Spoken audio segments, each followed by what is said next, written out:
Hey guys, welcome back to another video. So today let's talk V-squat machine. You know them, you love them, or maybe you know them and you don't love them because they've been causing you knee pain. There are two completely different ways to use the V-squat machine, and most people only use it one way. And if you've been getting knee pain, that's probably why. Because here's what I see happen. When people start getting knee pain with the V-squat machine, they either avoid it completely or grind through it and think it is what it is. Both of these leave an entire category of lower body training off the table. Exercises that, when done right, can not only build your glutes and your legs, but keep your knees from hurting in the process. I'm Amanda, a doctor of physical therapy and lifestyle bodybuilder. In this video, I'm going to go over the adjustments to make if you want to stay in the standard position, the second position that most people don't know about, and if you stay till the end, I'll walk you through a few exercises you probably haven't tried on the V-squat machine yet that can build your glutes, your legs, and help prevent your knee pain. So let's get into it. First up, let's talk about why you're getting knee pain with the V-squat machine in the first place. If you're doing the standard position, which is facing away from the pad, the actual movement pattern is more like a banana shape. So as you're going into the hole of the squat, your hips are actually shifting backwards. That also causes your knees to shift backwards and requires more quad activation to extend your knees and get you out of the hole of that squat.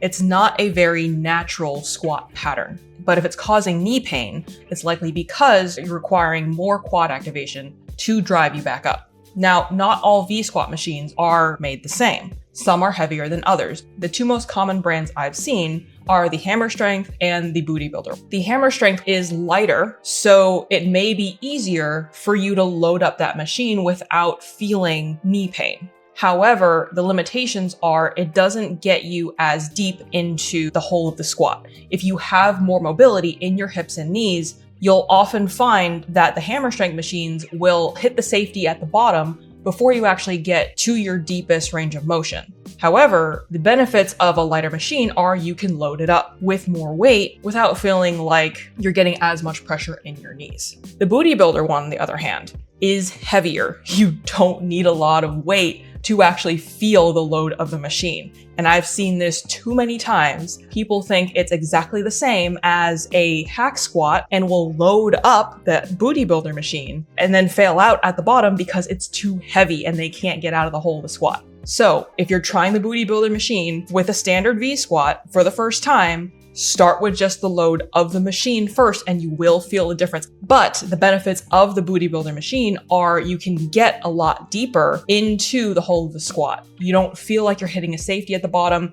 and there's 3 different rack positions, so it's far more adjustable in terms of your height and mobility than a Hammer Strength machine would be. Now back to your knee pain.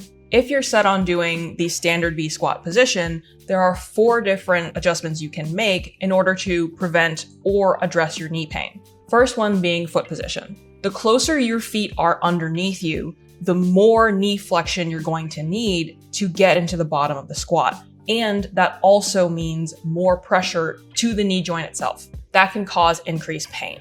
So the first adjustment you can make is moving your feet further in front on the platform. That allows for less knee flexion and less pressure on your knees as you're coming out of the hole of the squat. It may feel like you're getting a little less quad activation because of the foot position, but if it's saving you the pressure on your knees, that can be more beneficial and more optimal for you so you can continue training that V squat. The second adjustment you can make is checking on your knee position. You don't want to have your knees caving in when you're doing the squat. Focus on pushing your knees out and away from each other. That will activate more of your posterior chain to also help with this movement. The V squat is not just a quad exercise. You will get some glute activation, but not as much as your quads. Personally, I don't feel much glute activation at all, even with my feet further in front of me, but everyone's a little different. Number 3 is taking a look at the depth of your squat. Now, this is going to be different for everyone. Depending on how irritated your knees are with the V squat position and what machine you're using, you may be able to tolerate a lower depth on one machine versus the other, or feel less pressure on your knees on one machine versus the other. There is no one-size-fits-all answer to this, but if you get less pain with a certain depth of the squat and can feel good muscle activation with that, then stay within that range of motion. If going into the hole of the squat is too painful and too much pressure on the knees and adjusting your foot and knee position isn't really helping, then focus on working within the range of motion that does not increase your pain. You don't want to be shooting yourself in the foot by pushing through increasing pain and causing more damage than working within a range that maybe is uncomfortable, but still workable, and it's not increasing your pain. Now, specifically on machines like the Booty Builder, you can actually adjust the foot plate angle as well. So you can play around with either having it higher or lower and see whether that allows you to actually get deeper into the squat without causing increased pain to your knees. And number 4 is adjusting the load. So if you're feeling like you're stuck at a certain weight with the V-squat machine, you can't load it up any further without your knees bothering you, what you can work on is your tempo. Focus on eccentrics. So slowing down, taking 2 to 3 seconds as you're lowering down and controlling the movement. You don't want to be slamming the weights around anyways, but focusing on that lowering portion will put more tension on your legs as you're doing the movement and can feel more challenging. You can build strength that way, build tolerance to that load, and then start incrementally adding more weight over time as your knees get more comfortable with it. Again, as I mentioned before, machines are different, so how much weight you need to load it up to make it comfortable for you to do progressive overload is different. But if you are using the Booty Builder machine, start lighter so that you don't end up failing out at the bottom of the squat and needing help to get back up. Now, real quick, before we get to the good stuff, I created a free guide called Glute Growth Done Right. And if you've been doing all the right exercises and feeling like your glutes still aren't growing, this is for you. It covers things like why your glutes aren't turning on the way they should, what most people don't realize they're doing wrong, and how to actually fix it. It's the stuff that nobody tells you. Link is in the description, grab it after this video, and let's keep going. Now, even if you do all 4 of these adjustments, the V-squat could still cause knee pain because you're not going to be able to fix that knee pain without actually addressing and building your posterior chain. And there are ways to do it on this V-squat machine. So why build the posterior chain? When it comes to knee pain, a lot of times there's an imbalance between your anterior chain, which is your quads, and your posterior chain, your glutes, your hamstrings. And when there's an imbalance, that causes more pressure to the knee and eventually more irritation and pain. Your posterior chain is also essential for knee stability, balance, and overall lower body health. And building your posterior chain not only prevents knee pain, but also builds your glutes as well. And if you're working on your posterior chain for a while, you may find that when you go back to doing a standard V-squat position, your knees don't have as much pain or maybe no pain at all, because your posterior chain is activating more with these lifting movements, and you'll find an increase in strength in lifts like your squats and deadlifts. So how do I do this on the V-squat machine?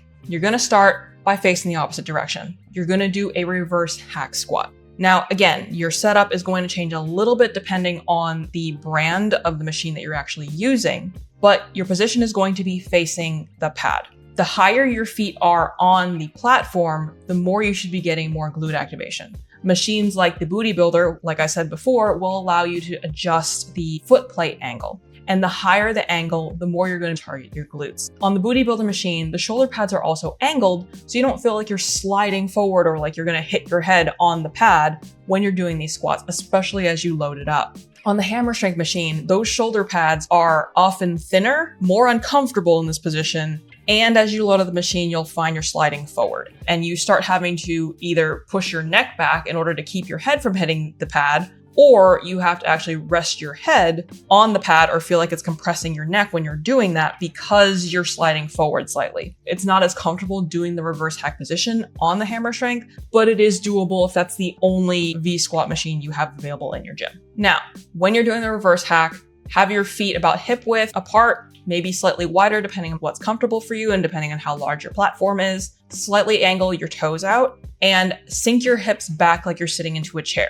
Your chest, knees, and ankles are going to stay in line. You're going to drive through your heels to return to the top. You should feel a big difference in terms of muscle activation. With a reverse hack machine, it's not that you're only building your glutes and that the standard position facing out is only going to build your quads. When you're doing a squat, you're going to activate both sides of your legs, anterior and posterior. But depending on your positioning, it will bias either your quads or your glutes over the other. Also, the cues for making sure your knees are not caving in still applies here. So as you're lowering into the squat, make sure you're pushing your knees out away from each other and keeping them there as you're driving back up to the top. Okay, so now you're used to doing V squats and reverse hack squats. What other exercises can you do?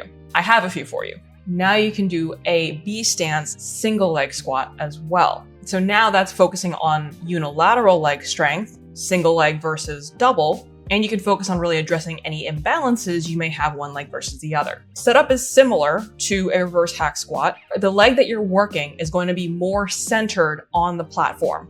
The leg that's not working is going to be back behind you on the edge of the platform and turned out. That back leg is only for balance. You're not driving through that back leg. The leg that's in front is the one that's working. So, same movement pattern, you're sitting your hips back, chest, knees, and ankles are stacked, and you're pushing your knee out. When you're in the bottom of the squat, you're driving through your heels and squeezing your glutes to come back to the top. With machines like the Booty Builder one, this will feel heavier, especially when you're using single leg. So lighten the load, get used to the movement first, and then progress from there. You may find that one leg is stronger than the other. That's very common when you're starting out, and this is why we train single legs. You can address any muscle imbalances, one side versus the other. Now, this is one of my personal favorite glute exercises to do on the V squat machine, high step downs. Now the setup for this is going to be different. Because of the angled foot plate, you're going to set that to be more parallel to the ground. You're going to definitely need to lighten the load on this because you're going to get an extra glute stretch at the bottom, which requires you to work through a bigger range of motion and requires even more glute and posterior chain strength. So the working leg is going to be about centered on the platform, but your back leg is reaching way back behind you to tap your toe to the ground. With machines like the Booty Builder, you will likely be stronger with the B stance single leg squat than these high step downs. So be very careful if you haven't done this before. Your angle is still the same, chest, knees, and ankles stacked, and you're sitting your hips back, but your back leg is reaching way back behind you as far as you can until you tap your toe to the ground. The leg that's on the platform is the one that's working. So you're driving through that heel, squeezing your glute to come back to the top. This is a much bigger range of motion for your glutes and very effective for glute hypertrophy or building your glutes. If you don't have as much mobility in your hips, or your back starts rounding, or you're taller and you feel like you can't get your toe to the ground, sometimes having a weight plate can raise the ground basically a little higher for you to aim for that with your back toe. But bottom line is the leg that's on the platform is the one that's working. Now, personally, these high step downs are one of my preferred exercises to do on a V squat machine. I found it very effective for building glutes and leg strength as well, but these get humbling real fast. So be very careful if you haven't done these before. Make sure you're getting your form down first and getting really good activation before you load up the machine. Now, if your gym only has machines like the Hammer Strength V squat machine, the foot plate is not adjustable. So you may not feel as great glute activation with that one. You really have to try it out and see if it still works for you. But in those instances, you can do high step downs, holding on to something sturdy with a dumbbell and using a higher step. That's also totally doable. So you can play around with it and figure out what works best for you. So a couple of honorable mentions for the same position. You can do RDLs and good mornings on the V squat machine, but I would not start with those if you're not used to the reverse hack position, or if you haven't done RDLs or good mornings with free weights or barbell yet, because if you're not used to those movements, if you're not as good with engaging your core in those positions, the V squat machine can put a lot more pressure on your back when doing those movements. Even if you do have the Booty Builder machine where you can lower the foot plate so that it's a little more flat, that can work, but I would definitely recommend, if you are a beginner, get used to free weights or the barbell when doing RDLs and good mornings to really work on your glute drive, your form, make sure you're not rounding your back and there's not much pressure on your back before trying it out with the V squat machine. It's not a beginner friendly exercise on that machine. So give all these exercises a try and let me know down in the comments which one you like best and which one makes the biggest difference in terms of your knee pain. And a quick reminder, if you want the full framework for building your posterior chain that makes all of this work, the Glute Growth Done Right guide is free. It's in the link in the description below and relates to everything I just discussed here. And if you've been getting knee pain with your hip thrusts, watch this video next. If you found this video helpful, give it a like. It genuinely tells me to make more content like this for you. And if you want more Dr. Physical Therapy informed exercise and workout breakdowns, subscribe for more, and I will see you in the next video. Thanks for watching.